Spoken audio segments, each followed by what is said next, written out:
Last year I made a series for the International Rules of Navigation, really in an effort to try to help a lot of people understand the rules in their journey of obtaining their captain's license. Now, in the past year, I received so many positive communications from viewers that the videos have really helped them understand the rules and really helped them in their studies that I really wanted to close the loop and make a series for the inland rules and how they differ from the international rules.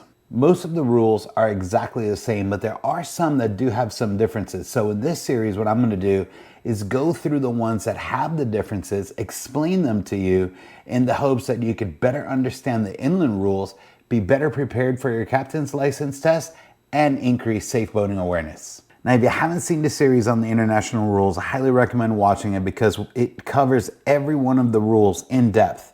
And remember, in this series, we're only going to be covering the ones that have differences between the two.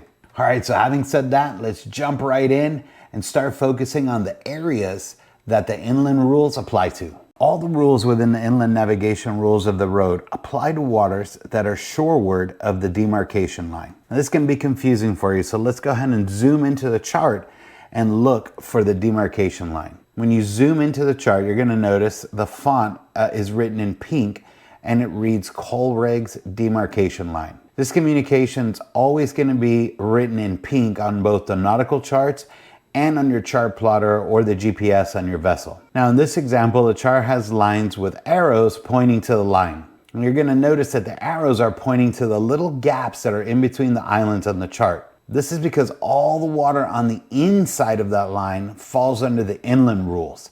And then once you cross to the other side of the line, you're now under the international navigation rules of the road.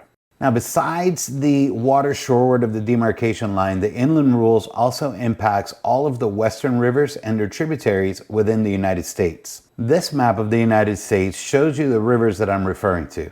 Now let's go through some of the main ones so you get an idea of what the western rivers are. So you have the Mississippi River, the Ohio River, the Illinois River, the Tennessee River, the Arkansas River, the Red River, and the Missouri River.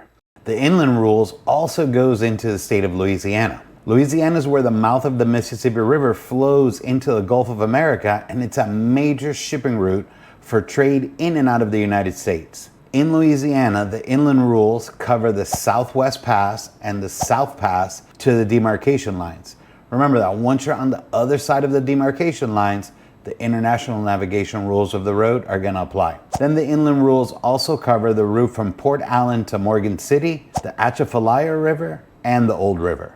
The inland navigation rules also apply to all 5 of the Great Lakes, and these are the lakes that border the northern United States with Canada. Those lakes are Lake Superior, Lake Michigan, Lake Huron, Lake Erie, and Lake Ontario. Now, it is important to note that the rules for the Great Lakes even apply in Canadian waters. The inland rule states that these rules apply to all vessels upon the inland waters of the United States and to vessels of the United States on the Canadian waters of the Great Lakes, to the extent that there's no conflict with Canadian law. Now, this is very important to know that if you're an American registered vessel navigating Canadian waters on the Great Lakes, that you must follow the United States inland navigational rules as long as they don't conflict with Canadian law. Now, in addition to the Great Lakes area, it also expands down the mouth of the Chicago River all the way down to the Ashland Avenue Bridge, and from the Calumet River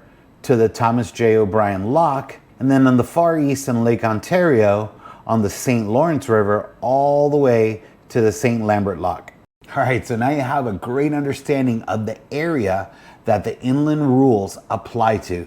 Study your notes, learn these areas very well, and when you're ready, I'll be waiting for you in the next lesson where we're going to cover the definitions for all of the inland rules.